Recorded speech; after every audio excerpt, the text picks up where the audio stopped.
చిక్కుముక్కు చేయడం ఎలాగో చెప్తారు. Very good. టైంకి మంచి ప్రోగ్రామ్ వస్తుంది, దీన్ని ఫాలో అయిపోతాను. నమస్కారం. నమస్కారం. ముందుగా చికెన్ చిక్ముక్ చేయడానికి మసాలా వస్తువులు తీసి రెడీ చేసుకోండి.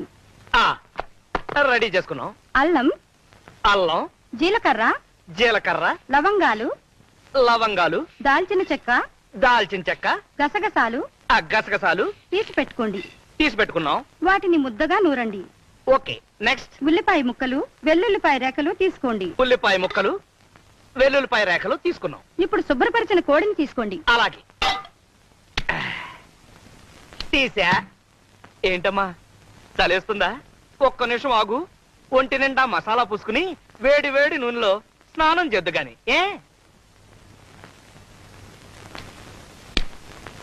క్రమ పద్ధతిలో చేస్తే ఆరోగ్యం చక్కగా ఉంటుంది. అంతే కదా మరి, మంచి ఫుడ్ తింటే ఆరోగ్యంగానే ఉంటుంది. మొదటగా కాళ్ళని ఎడంగా చాపాలి.